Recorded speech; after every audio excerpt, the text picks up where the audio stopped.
Bonjour, dans cette vidéo, on va corriger l'examen de la session de printemps de mai 2020. Donc, bon, c'est une épreuve qui a eu lieu après Covid, donc on a mis 1 heure au lieu de 1 heure et demie. Donc c'est une épreuve d'1 heure, pas 1 heure et demie. Alors c'est l'épreuve que vous voyez sous les yeux, donc l'exercice 1 assez facile. Exercice 2, exercice 3, donc on a fait un petit peu facile pour tenir compte du confinement et du cours distanciel, etc. Donc on va voir la correction.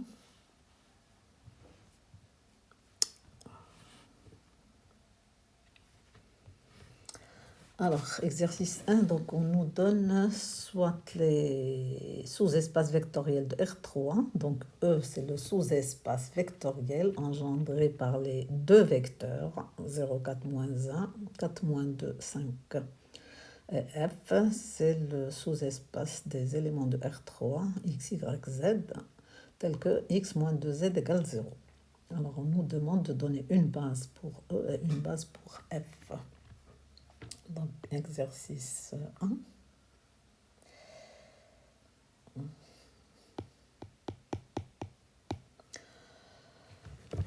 Alors, il s'agit bien sûr de R3 muni de sa base canonique. Donc, ces vecteurs sont écrits dans la base canonique. Alors, E, c'est le sous-espace vectoriel. Donc, première question. J'ai E, égale le vecteur 0, 4, moins 1 et 4, moins 2, 5. Alors déjà, quand on écrit E égale vect quelque chose, c'est que la chose est une partie génératrice. Donc E est engendré par ces deux vecteurs, n'est-ce pas? Alors ça implique que 0, 4, moins 1 et 4, moins 2, 5, cette partie-là engendre E. Et nous, on nous demande une base. Donc, il nous faut une partie génératrice libre. Alors, il suffit de vérifier que ces deux vecteurs sont libres, chose qui saute aux yeux. Donc, on peut dire que 0, 4, moins 1 et 4, moins 2, 5 ne sont pas proportionnels.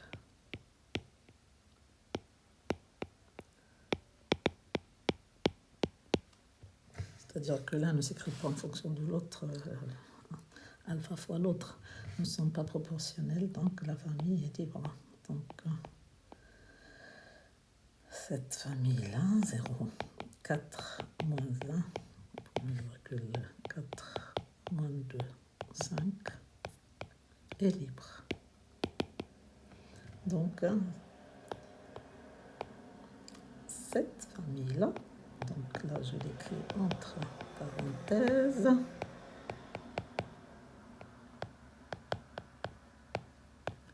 est une base de E. Et on peut dire que la dimension de E est égale à 2. On ne l'a pas demandé, mais bon, on va en avoir besoin. Une base de F. Alors, F, pour trouver une base de F, là, il s'agit de trouver une partie génératrice et montrer qu'elle est libre. Alors, je prends donc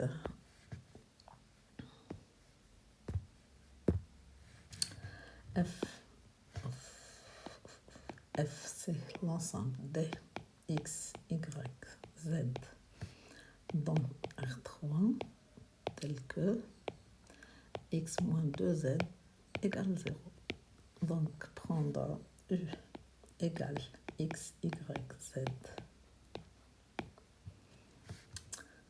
appartient à F équivaut à U égale... Alors, le X, il est égal à 2Z. D'après l'équation X moins 2Z égale 0, ça fait X égale 2Z. Donc, c'est 2Z. Y, on n'y touche pas. Et Z, c'est Z. Donc, notre E, finalement, on ne peut pas le simplifier mieux que ça. c'est z parenthèse 2, 0, 1 plus y 0, 1, 0. Ça veut dire que notre f, c'est vecteur U1, U2, U1, U2, avec U1, c'est le vecteur 2, 0, 1, et U2, c'est le deuxième vecteur de la base canonique, c'est 0, 1, 0. Alors, on remarque aussi que U1, U2 forment une famille libre, hein, c'est facile. Oui, donc U1, U2 ne sont pas proportionnels.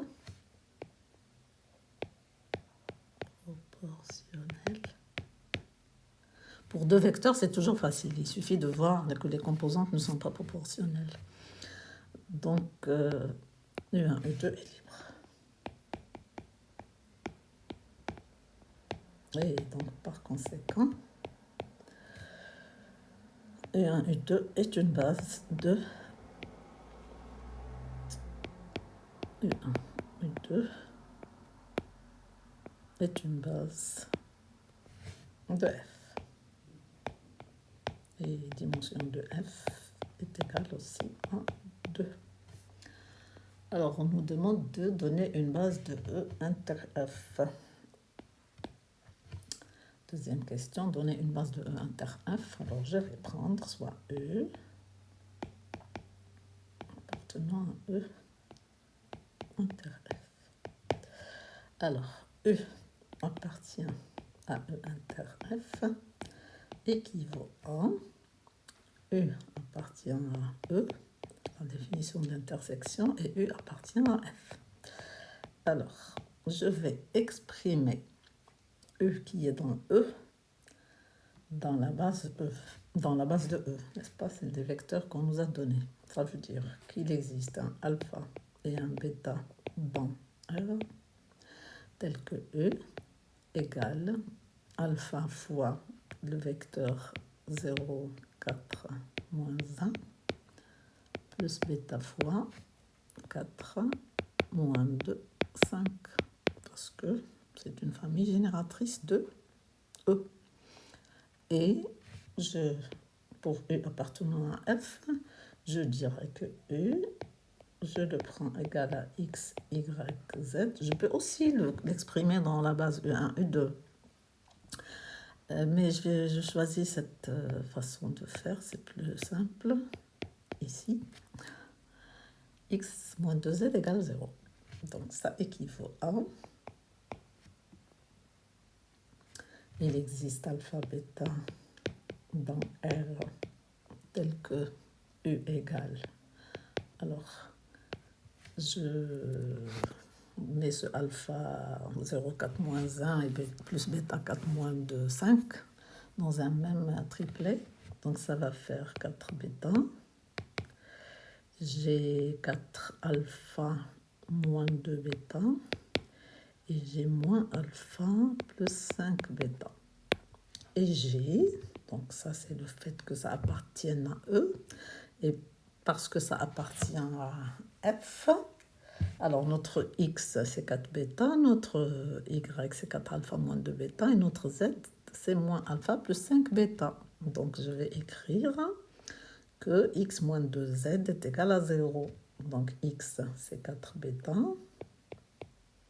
moins 2Z, 2, moins alpha plus 5 bêta, égale 0.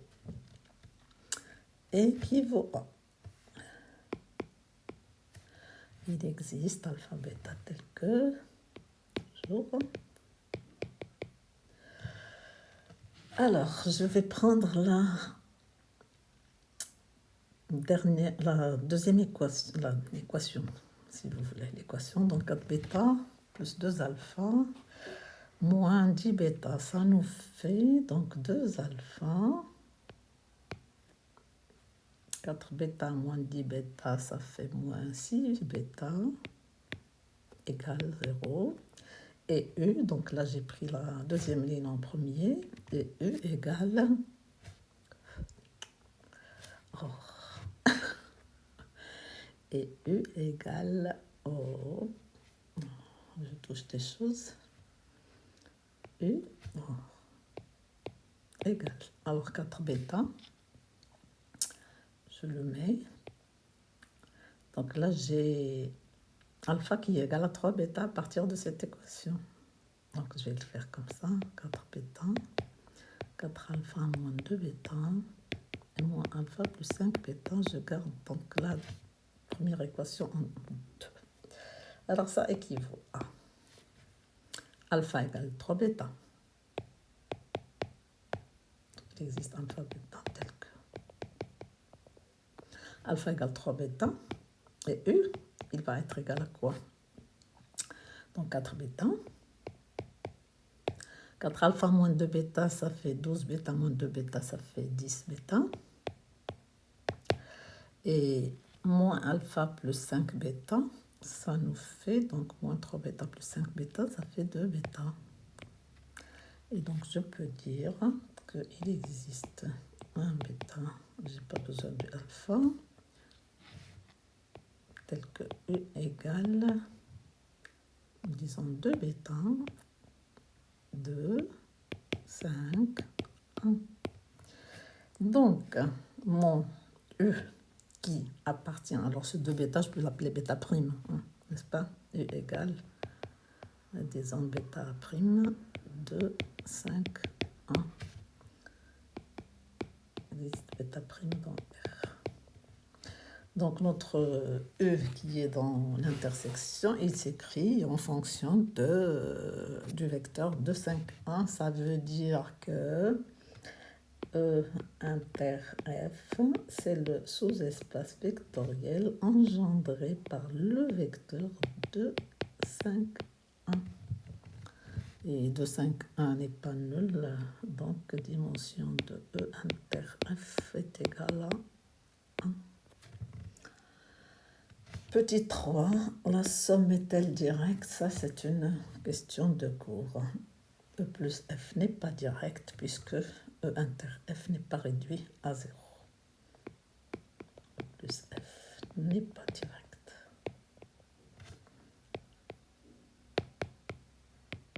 Puisque E inter F n'est pas réduit à 0, puisqu'on vient de voir qu'il est de dimension 1.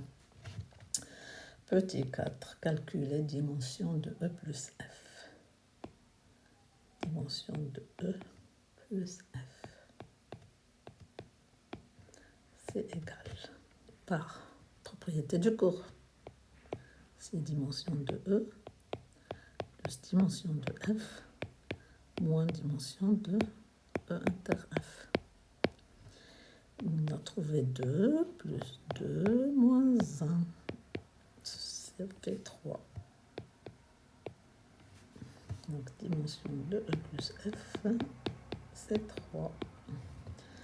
3, on est dans R3, ça veut dire que E plus F, c'est R3. Mais la somme n'est pas directe, ça veut dire que E et F ne sont pas supplémentaires.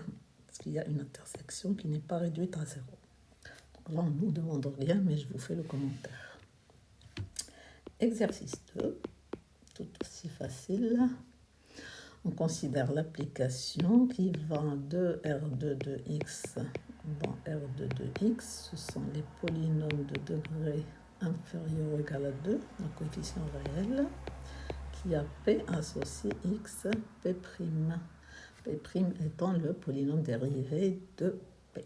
Alors on vous dit, on munit l'espace R2 de x de sa base canonique, B égale 1 x carré. Là encore, on a commis l'erreur de mettre des accolades. Une base, c'est entre parenthèses, puisqu'une base est toujours ordonnée. Alors, montrer que f est un endomorphisme de R2 de x. Qu'est-ce qu'on doit montrer? On nous dit déjà que ça part de E dans E, donc c'est déjà... Il suffit de montrer que c'est linéaire, n'est-ce pas? Montrons que f est linéaire, puisqu'elle va de R2 de x dans R2 de x. Alors, je prends alpha dans R, P et Q dans R2 de X. Et je calcule f de alpha P plus Q. Par définition, c'est X, parenthèse alpha P plus Q, prime. Et d'après les propriétés de la dérivation, c'est X alpha P prime plus Q prime. Et donc c'est alpha X P prime plus X Q prime. Et ça, ce n'est autre que alpha F de P plus F de Q. Donc F est linéaire. Alors F est un endomorphisme de R2 de X, puisque linéaire de R2 de X dans R2 de X. Deuxième question, déterminer ker F. Ker F. Alors, je prends P soit P égale 1, 0 plus 1, 1x plus 1, 2x carré, un élément de R2 de X. Alors, je dirais...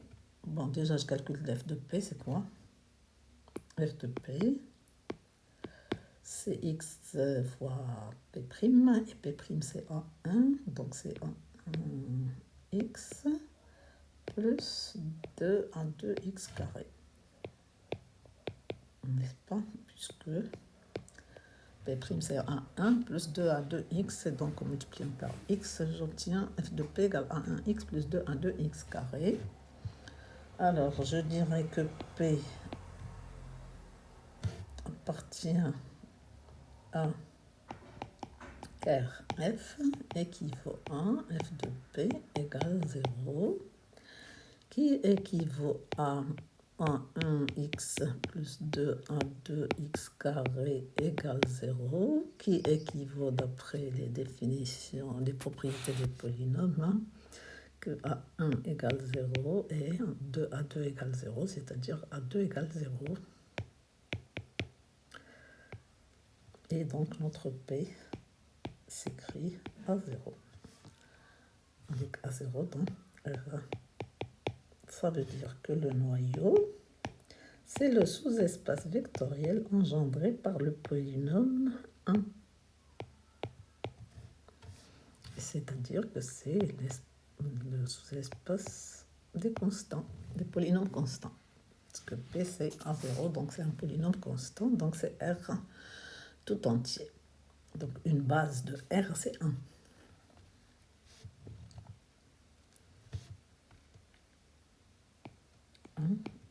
Est une base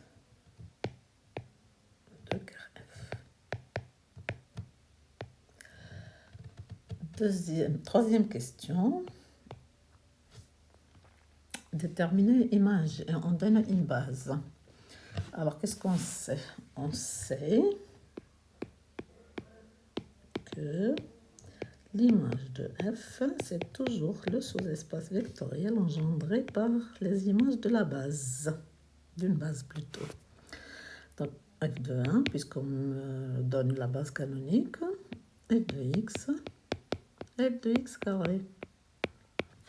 Alors, il se trouve que f de 1, c'est 0, parce que c'est xp' et 1', ça fait 0.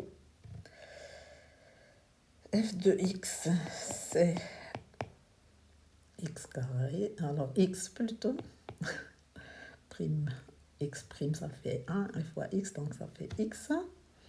Et f de x au carré, c'est dérivé, ça fait 2x, fois x, ça fait 2x au carré. Donc, je peux dire que l'image de f, on voit que la famille est liée, c'est normal, puisqu'on a un noyau de dimension 1, ce qui n'est pas réduit à 0. C'est les constantes, il est engendré par un vecteur qui est le polynôme constant égal à 1. Et donc, si on regarde le théorème du rang, l'image de f va être de dimension 2, puisque R de x est de dimension 3. Et donc, on le voit très bien ici, puisqu'on a une famille d'images ici qui est liée. Donc, puisque f de 1 égale 0, toute famille contenant 0 est liée. Et donc, je peux dire que l'image, c'est le sous-espace vectoriel engendré par f de x à f de x carré. Je peux mettre un demi de f de x carré. C'est pas interdit. Donc, c'est x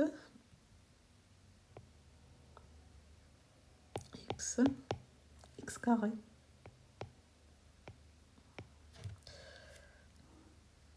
C'est un demi de... Je peux prendre la moitié de f de x carré. Puisque c'est une histoire de constante, ça ne pose pas de problème. Et je sais que c'est une base x carré est libre, on le sait, puisque 1x carré, c'est la base canonique de R de 2x. Et x carré, c'est une sous-famille d'une famille libre, donc elle est libre, n'est-ce pas? Donc x carré est libre. Je vous marque sous-famille d'une famille libre, qui est la base canonique. Donc, x carré est une base de l'image.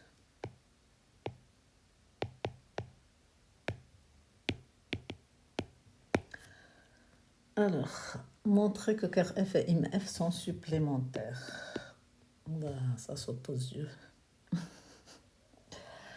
Ça saute aux yeux. On a toujours dimension de R2 de x est égal à dimension de ker f plus dimension de im f, d'après le théorème du rang. Et donc, il nous reste à montrer que l'intersection est réduite à 0, chose qu'on sait, n'est-ce pas, puisque 1x carré est une base de R2 de x. 2 plus, donc, 2 plus R, c'est-à-dire RF inter IMF est réduit à 0. Parce que là, j'ai R, inter le sous-espace vectoriel. Parce que les éléments de KRF sont des éléments de degré 0. Et dans l'image, les degrés sont 1 ou 2. Donc, je ne peux pas être de degré 0, de degré 1 ou 2. Donc, ça va être le polynôme nul si je mets un polynôme dans l'intersection. Plus KRF inter IMF est égal à 0. Je peux vous mettre entre parenthèses R intervect x carré est égal à 0. Donc, R2 de x est égal à KRF, qui est R plus IMF, qui est le sous-espace vectoriel engendré par x et x carré. Ça veut dire que KRF et IMF sont supplémentaires. Voilà, exercice 3. Soit E1 R espace vectoriel muni d'une base E1, 2, 3. Donc encore entre accolades, il faut mettre entre parenthèses. Et F une application linéaire dont la matrice relativement à la base B et A égale. Donc là, je vous écris ce que ça veut dire. Donc A, c'est la matrice de F dans la base B. Ça veut dire que la première colonne, ici, j'ai F de E1, j'ai F de E2, j'ai F de E3 en fonction de E1, E2 et E3. J'ai donc F de E1, c'est 3E1 0, plus 0E2 plus 1E3. F de E2, c'est moins E1, moins 1E1, plus 2E2, moins 1E3. Et F de E3, c'est 1E1 plus 0E2 plus 3, E3. Donc ça, c'est comme ça qu'on doit lire une matrice. Alors, on nous donne, pose U égale E1 plus E2, V égale moins E1 plus E3, et W égale E1 plus E3. Alors, on me demande de montrer que B' égale UVW, encore entre accolade, il faut mettre entre parenthèses, est une base de E. Ça, c'est les erreurs de frappe ou d'inattention.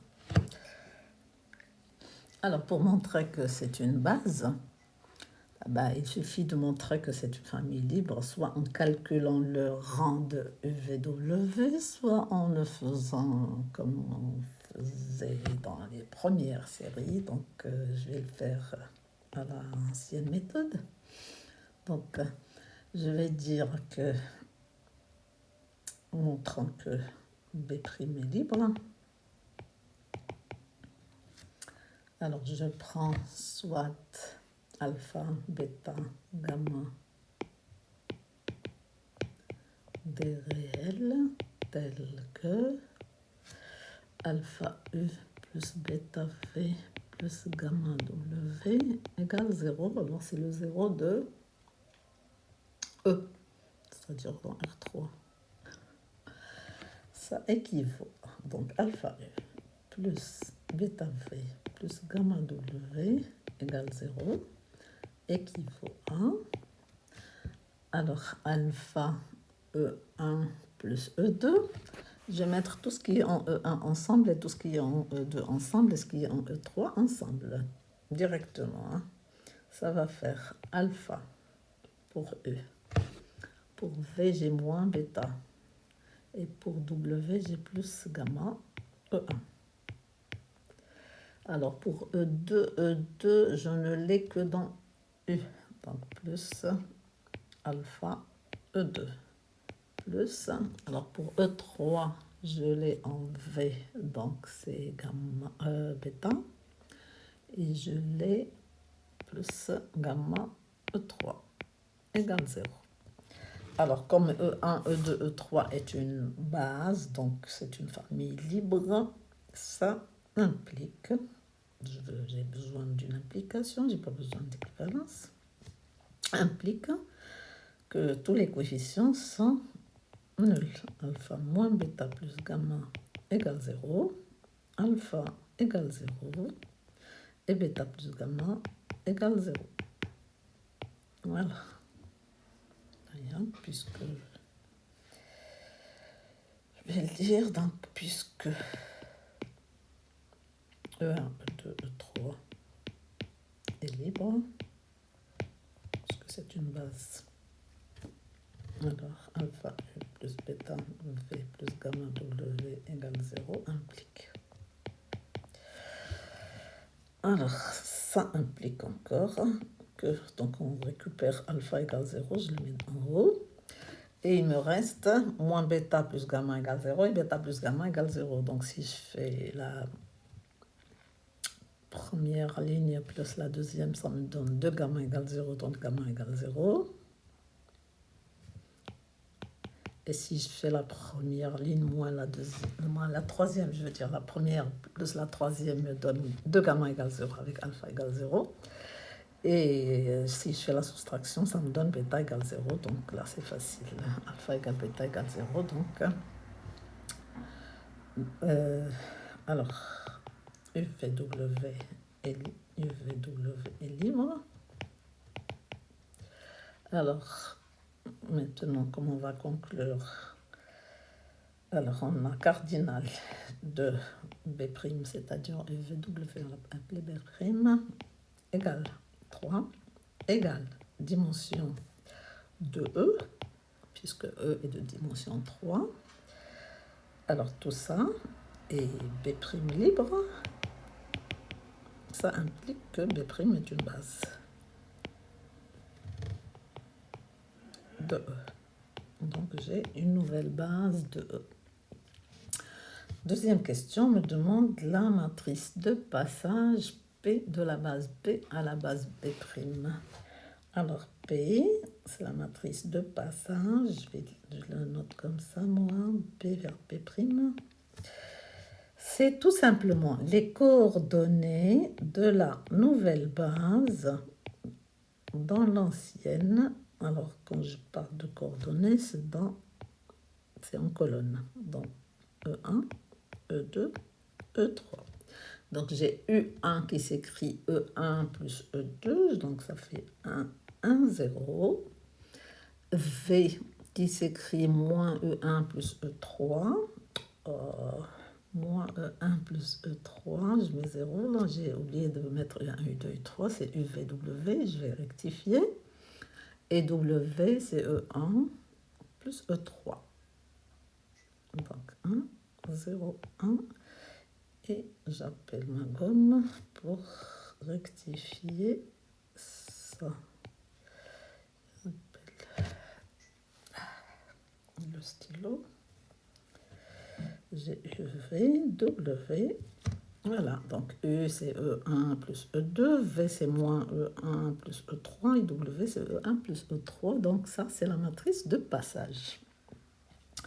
Alors, on nous demande de calculer P-1. Alors, dans tous les exercices, les corrections précédentes, j'avais calculé P-1 en écrivant E1, E2, E3 en fonction de UVW, toujours dans l'ordre, hein, et en remettant donc les coefficients, les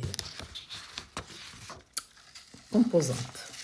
Bon, pour une fois, je vais vous faire avec la méthode des pivots de Gauss pour calculer P-1. Alors, calculons P-1. Donc, vous savez qu'on met sur des colonnes comme ça, P et I3. Donc, je mets P, c'est 1, moins 1, 1, 1, 0, 0, 0, 1, 1. Et I, c'est la matrice unité, 0, comme ça, 0, 0, 1. C'est la matrice unité, donc il y a des diagonales égales à 1 et que des zéros ailleurs. La diagonale, les éléments diagonaux sont égaux à 1. Alors, quel est l'objectif? Donc, je répète que par la méthode des pivots de Gauss, on travaille sur les lignes de P de manière à la rendre I3 avec les opérations élémentaires. Et tout ce qu'on fait à P, on le fait à I3. Et à la fin, quand P devient I3, I3 devient P-1. Ça, on ne vous le démontre pas, mais bon, c'est la technique à faire. Donc là, j'ai mon premier pivot, je vais me débarrasser de 1. Donc je garde ma première ligne. La deuxième ligne, je vais la changer en L2 moins L1. Donc ça fait 0, 1, moins 1. Et la troisième ligne, elle est déjà vide à la première composante. Donc ce que j'ai fait à P, je le fais à I3. Et dans ma tête, je regarde toujours le P, pas le I3. I3, il va suivre le P. Donc, je garde la première ligne. La deuxième, je lui fais L2 moins L1, ça va faire moins 1, 1, 0. Et la troisième, je l'ai gardée telle qu'elle est. Ça, c'est la deuxième étape. La première étape, je veux dire. Deuxième étape. Deuxième étape, je vais prendre ça comme pivot et je me débarrasse de ça. Donc, 1, moins 1, 1. 0, 1, moins 1. Et troisième ligne, je vais faire L3 moins L2. Alors, regardez, donc je fais L3 moins L2, ça va donner 0. Ça va donner 0 et ça va me donner 2. Bon, moi j'ai besoin d'avoir un 1, donc je vais court-circuiter un petit peu le chemin. Je vais faire un demi. Et ça va me faire un 1. Sinon, j'ajoute une autre étape, c'est tout. Donc, ce que j'ai fait à P, je le fais à I3. Donc, 1, moins 1, 1, c'est un peu long. Et là, donc, je fais un demi de L3 moins L2. Donc, L3 moins L2, ça fait 1. Ça fait donc 1 demi. Moins 1 demi et 1 demi. Ça, c'est l'étape. Il me reste encore 2 étapes. Donc là, j'ai vidé sous la diagonale. Il me reste à vider au-dessus de la diagonale. Alors, je vais donc prendre ça comme pivot. Et je me débarrasse de ça. Donc, je vais faire, je garde la première ligne. 1, moins 1, 1. Et à L2, j'ajoute L3. L2 plus L3. Ça va faire 0, 1, 0. Et L3, je garde 0, 0, 1. Donc là, j'ai gardé la première ligne. La deuxième, je lui ai ajouté la troisième. Donc 0 plus 1 demi. 1 moins 1 demi, ça fait 1 demi. Moins 1 plus 1 demi, ça fait moins 1 demi. C'est ça. 1 demi, moins 1 demi. Je suis où?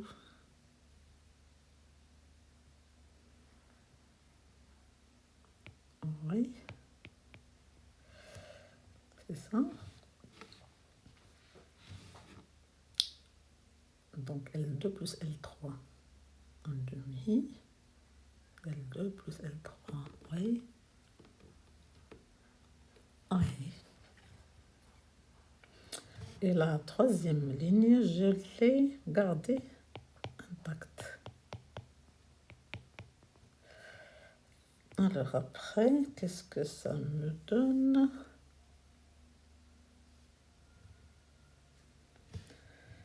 Ça me donne, je dois me débarrasser de ça et de ça. Donc j'utilise ce pivot et celui-là pour faire disparaître ça.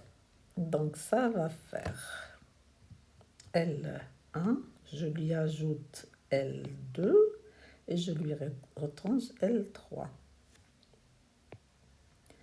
Alors ça va faire L1 plus L2 plus L3, ça va faire 1, 0, moins L3 je veux dire 0, 0, 1, 0 et 0, 0, 1. Ici, donc L1 plus L2 moins L3, L1 plus L2 moins L3, 1 plus 1 demi moins 1 demi, ça fait 1, moins 1 plus 1 demi moins 1 demi, fait moins 1, et 1, là, qu'est-ce que je raconte? C'est L1 plus L2, donc moins 20 plus 1 demi, ça fait moins 1 demi. Moins 1 demi plus 1 demi, ça fait 0. Voilà. Je me disais, il y a quelque chose qui ne va pas. C'est 0. 0. Et encore, L1, donc c'est 1. Moins 1 demi, ça fait 1 demi. Et moins 1 demi. Hop, ça va faire un 1. Pourquoi un 1? On va voir. Je n'ai pas fait d'erreur. Ensuite, donc là c'est fini. J'ai 1 demi, 1 demi, moins 1 demi qui est resté le même. Alors, est-ce que là j'ai une petite différence avec ce que j'ai sur mes calculs?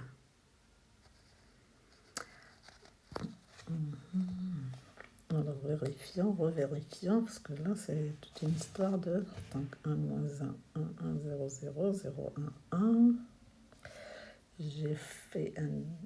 Non, L2 moins L1, ça donne 1 moins 1, 1, 0, 1, moins 1, 0, 1, 1. Et là, ça fait 1, 0, 0, moins 1, 1, 0, 1, 0, 0, 1. C'est bon jusque-là.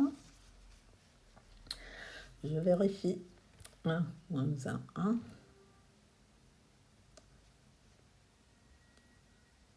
Pourquoi j'ai changé là? Hein? Pourquoi j'ai changé ça? Oh, j'ai copié ça, pardon. Ah, c'est ça? C'est ça. J'ai copié. Donc, 1 demi de L3 moins L2, c'est ça. Et ici, je ne devais pas changer mon 1, 0, 0. Puisque la première ligne, je n'ai pas touché. Donc, 1, 0, 0, puis 0, 1, moins 1. Pourquoi 0, 1, moins 1? J'ai recopié. Oh là là. Là, c'était moins 1, 1, 0.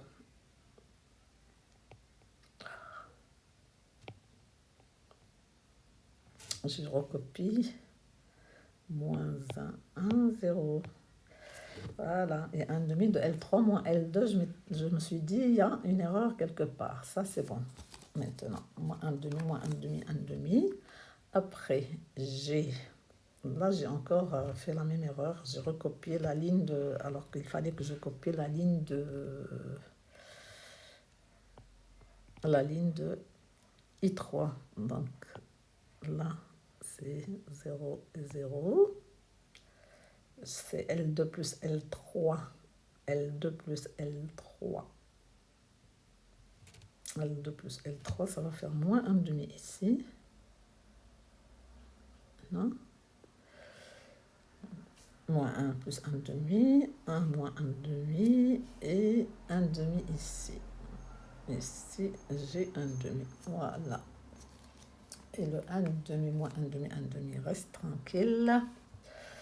Après, j'ai la dernière. Donc, c'est... Voilà, la dernière, elle est fausse ici. Oui. Elle est fausse ici. Donc, c'est L1 plus L2 moins L3. Donc, L1 plus L2 moins L3. 1 moins 1 demi moins 1 demi, ça fait 0.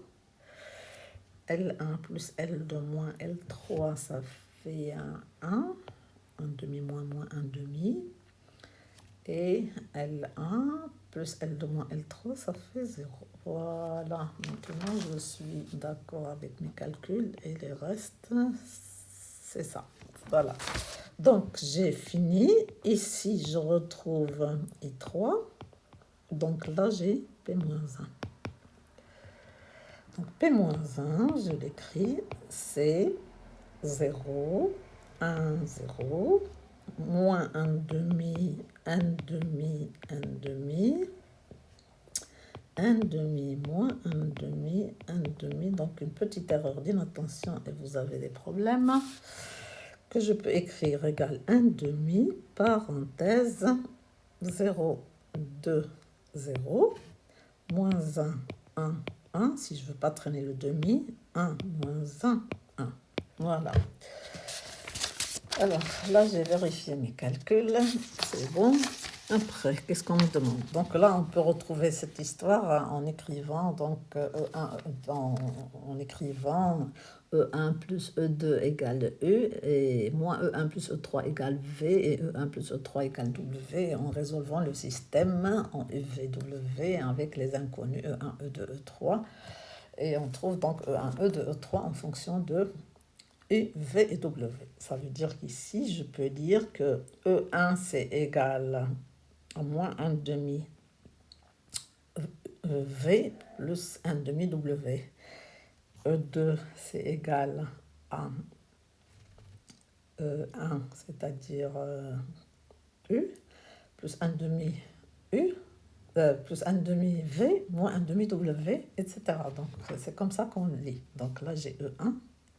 Je vais vous l'écrire. J'ai E1, E2, E3 pour ceux qui aimeraient faire le calcul dans l'autre sens, au lieu de calculer comme ça. Le P-1, vous devrez trouver ces résultats. Donc, vous lisez ici E1, E2, E3 en fonction de U, V et W. Voilà. Alors, qu'est-ce que j'ai? Troisième question. Calculer la matrice A' de F dans la base B' en utilisant la formule de changement de base. Donc là, on nous impose la méthode. On sait d'après le cours que A' est égal à P moins 1 AP. Alors ça, c'est la formule que les étudiants ne retiennent pas facilement. Ils ne savent pas où mettre le moins 1 et la prime.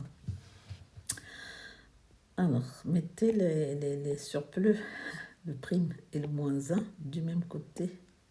Comme vous écrivez 1 égale PAP. Et vous mettez prime à gauche juste après P moins 1. Ou bien vous écrivez, donc ça c'est équivalent à A égale P A prime P moins 1. Donc vous voyez que prime et moins 1 sont du même côté. Soit à droite, soit à gauche. Alors, donc on doit calculer A prime. On va calculer A prime. A prime égale P moins 1 à P. Alors P moins 1, j'ai moins 1 demi.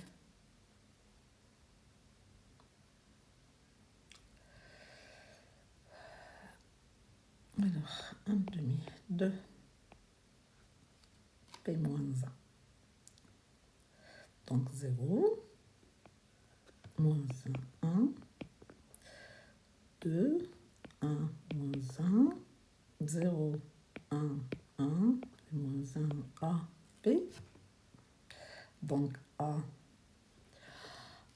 c'était 3, 0, 1. Alors on monte un peu. Moins 1, 2, moins 1. Moins 1, 2, moins 1. Et 1, 0, 3.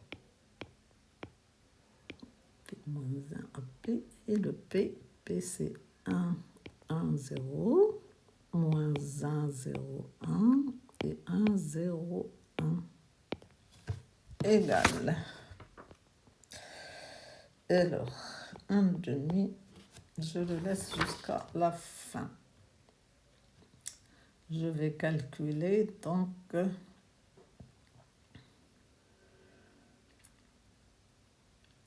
qu'est-ce que j'ai calculé ici, c'est ça, oui. Donc, c'est ligne par colonne.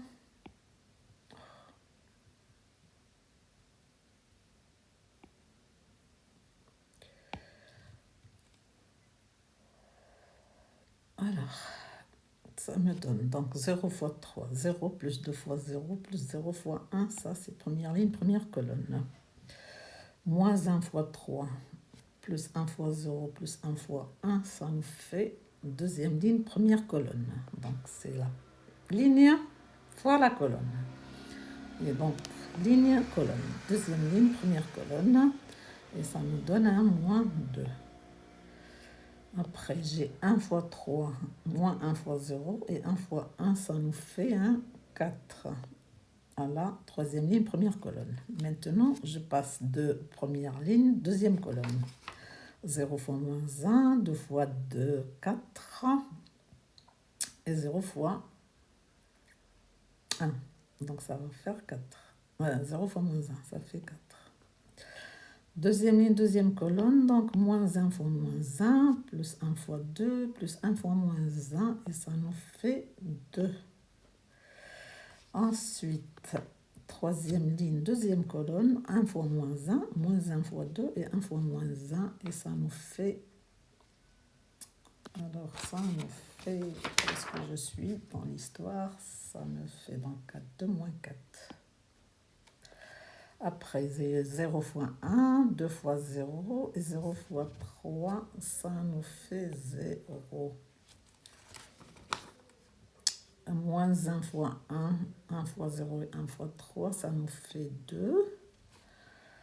Et puis 1 fois 1, moins 1 fois 0 et 1 fois 3, ça nous fait 4. Que je multiplie par 1. Donc là, j'ai fait ça. Après, je reprends ma troisième matrice.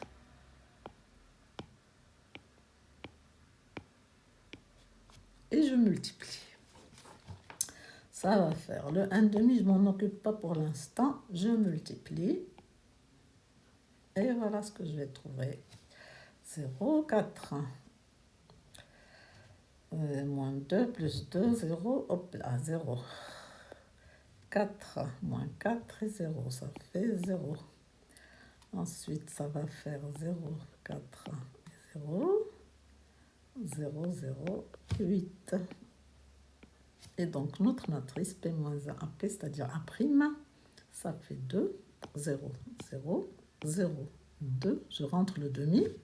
0, 0, 0, 4. C'est une matrice diagonale. Alors, les matrices diagonales sont intéressantes. Pourquoi? Parce qu'on peut calculer leur puissance facilement. Alors, donc ça, c'est A'.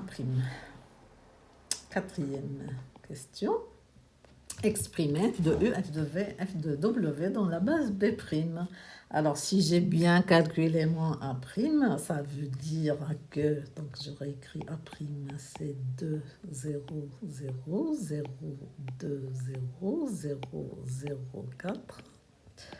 Ça veut dire que f de E en E, V, W, ça fait 2U plus 0V plus 0W. Et f de V, c'est 0E plus 2V plus 0W. Et f de W, c'est 0E plus 0V plus 4W. Donc, je peux en déduire que f de E, c'est 2U. F de V, c'est 2V. Et f de W, c'est 4W. Donc ça, si je suis sûre de mes calculs, je le tire directement. Sinon, je dois calculer f de E à partir de la matrice A. Et je dois remarquer que ça me fait 2E. Donc là, c'est si je ne suis pas sûre de mes calculs. Cinquième question. Je vais vous mettre ça en appendice, comment je calcule f de E à partir de la matrice A. C'est juste pour... Donc, cinquième question, on me demande de calculer A à la puissance n. A à la puissance n, donc je sais que A est égal à P, A', P moins 1. Alors, AN, c'est... Donc, P fois A' fois P moins 1, fois P fois A' fois P moins 1, N fois, alors le P fois P moins 1, puisque la multiplication des matrices est associative, ça fait I3, et I3 c'est l'élément neutre, donc ça va faire P A' à la puissance N, P moins 1.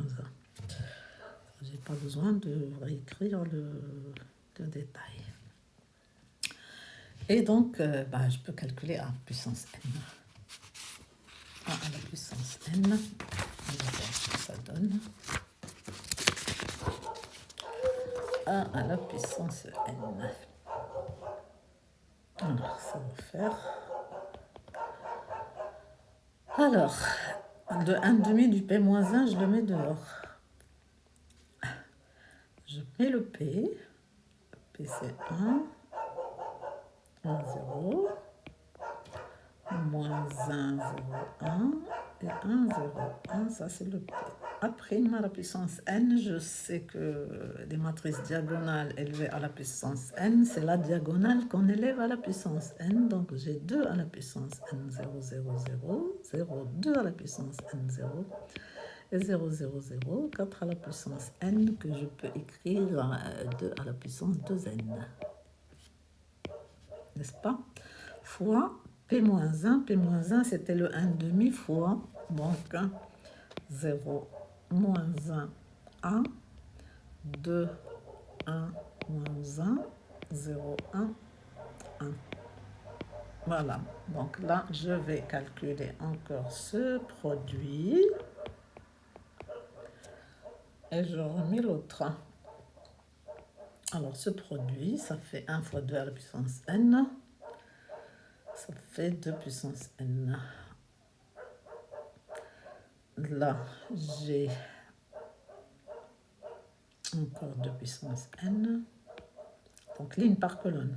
0, moins 2 à la puissance n, 0, 2 à la puissance n, 2 à la puissance 2n, 0 et 2 à la puissance 2n. Donc ça, c'est le produit ligne par colonne. 0, moins 1, 1, 2, 1, moins 1, 0, 1 et 1. Égale 1 demi.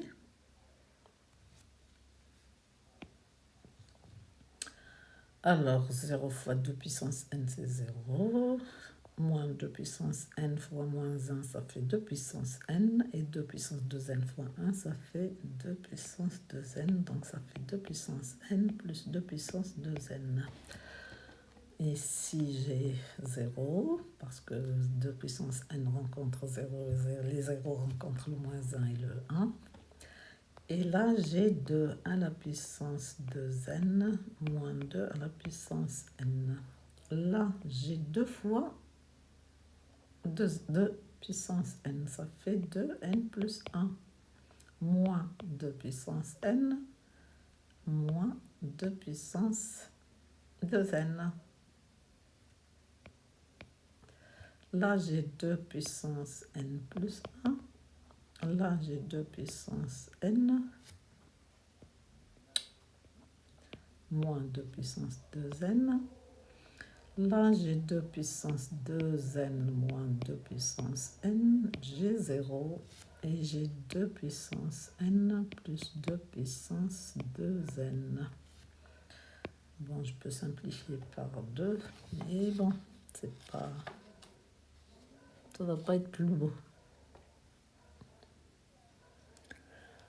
Bon, on peut simplifier par 2 si on veut. Donc là, l'épreuve est finie, mais j'aimerais bien vous faire donc cette histoire de f de e, f de v et f de w par l'autre, si je n'ai pas calculé par P-1 après.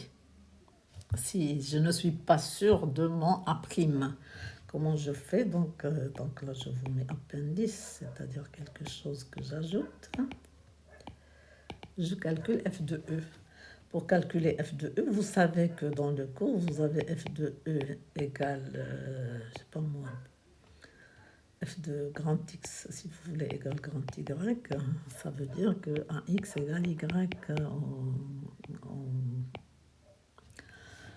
en écriture matricielle. C'est-à-dire que pour calculer f de e, je vais calculer a fois la matrice de e. La matrice de E, donc mon A, c'est 3, 0, 1, moins 1, 2, moins 1, et 1, 0, 3, que je multiplie par les coordonnées de E. Alors, E, on m'a dit, c'est E1 plus E2, donc c'est 1, 1, 0. Et je calcule, qu'est-ce que ça donne ? 3 moins 1 plus 1 fois 0, donc c'est ligne par colonne toujours, ça va faire 2. 0, 2 fois 1 et 0, ça fait encore 2. 1 fois 1 plus 1 fois moins 1 plus 3 fois 0, ça fait 0. Et ça, c'est 2 fois le 1, 1, 0. Donc, f de E, c'est 2E. La même chose pour f de V. Pour f de V, je vais faire AV. La matrice de V, je marque comme ça. Donc, je mets 3, 0, 1, moins 1, 2, moins 1. 1, 0, 3. Les coordonnées de V. V, c'est moins E1 plus E3. Donc, moins E1 plus E3. Ça fait ça. Et je calcule. 3 fois moins 1, plus moins 1 fois 0, plus 1 fois 1, ça fait moins 2. 0 fois moins 1, 2 fois 0 et 0 fois 1, ça fait 0. 1 fois moins 1, plus 1 fois 0, plus 3 fois 1, ça fait 2. Et ça, c'est 2 fois moins 1, 0, 1. C'est-à-dire que f de V... Oh, j'ai touché mon stylo. Non. Voilà. F de V est égal à 2V. Pareil pour W. Donc, je mets A, W égale 3, 0, 1, moins 1, 2, moins 1, 1, 0, 3.